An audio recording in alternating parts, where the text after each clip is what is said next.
Mga kagala, kumusta? So kung naalala nyo sa aking first post, nagpunta tayo sa St. Paul Cathedral. Merong isang bridge doon na malapit, ang tawag ay Millennium Bridge. Actually, pupuntahan ko sana siya nung time na yon, kaso ang lakas ng ulan. So nag-decide ako na balikan siya today. So kung gusto nyo makita yung Millennium Bridge, from there, matatanaw natin ang Tower Bridge, ang London Bridge, at saka dun siya sa Central London. Siguro mga 30 to 40 minutes away lang siya dito sa flat. So kung excited na kayo, pasyal tayo doon sa Millennium Bridge today and samahan niyo ako. Tara, let's!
Okay guys, finally nakarating na tayo ng St. Paul's. Ito rin ang station na pinakamalapit papunta ng Millennium Bridge. Kasi sabi ko nga sa inyo, magkatabi man lang yung St. Paul's Cathedral at saka yung Millennium Bridge.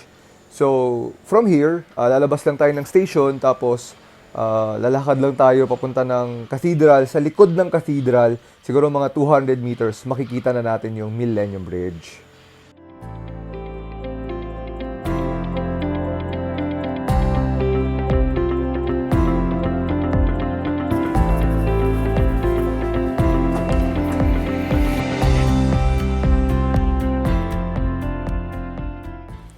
Guys, so nakalabas na tayo ng train station. Ngayon, hanapin natin yung daan papunta sa St. Paul Cathedral kasi from there, pwede na nating lakarin yung Millennium Bridge.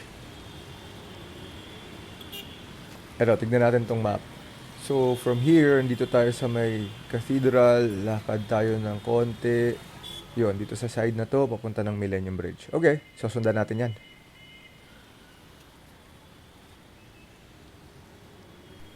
Okay, ito na yung St. Paul Cathedral. So, sa dulo lang nito, sa may gitna, kakanan lang tayo. Tapos, diretso na yon. Makikita na natin yung Millennium Bridge from there. So, andito na tayo sa St. Paul Cathedral. Kung maalala nyo dun sa pinakauna kong vlog post sa channel na to, yan yung pinuntahan natin kasi dyan kinasal si Princess Diana at saka si Prince Charles. Sa kabila lang yan, dyan sa pinakadulong yan, nandyan na yung Millennium Bridge. So sige, tara, puntahan na natin.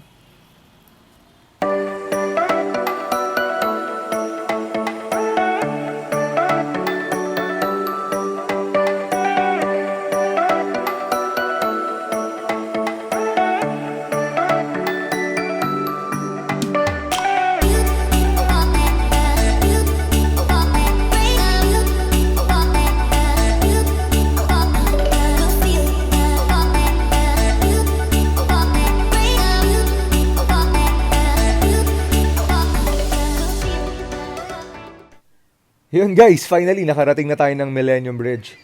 Actually, footbridge lang siya talaga. Pero baka nagtataka kayo, ano bang special dyan? Bakit parang basic lang naman na bridge? Bakit vinlog-vlog mo pa? Guys, actually, napakasikat niyan sa Facebook and Instagram. Kasi ang dami nagpo-post niyan, lalo na kapag kagabi. Pag inilawan na kasi yan, sobrang ganda ng view from around it. At saka, ang ganda ng bridge mismo kapag nailawan na siya. Not only that, maganda yung view niya from left and right. Like example, dito sa kaliwa ko, makikita mo yung The Shard, tapos makikita mo yung Tower Bridge, yung London Bridge, yon, yung maliit doon sa kaliwa. Yan yung Tower Bridge eh. Although karamihan nagkakamali dyan kasi akala nila London Bridge yan. Pero Tower Bridge ang tawag dyan. Sa kabilang side naman, kita mo yung bank area, Tapos, kita mo rin yung mga skyscraper. At syempre, pag nasa gitna ka na ng bridge, makikita mo yung very iconic na, na St. Paul Cathedral.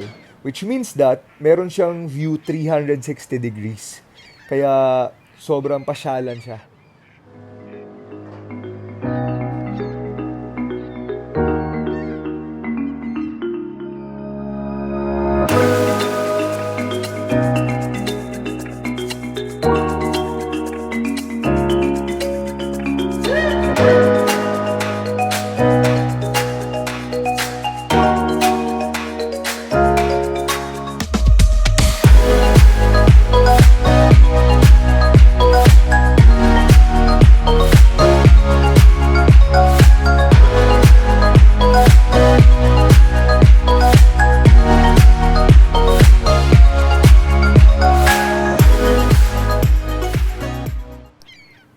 Okay guys, so nakadating na tayo dito sa kabilang dulo ng Millennium Bridge.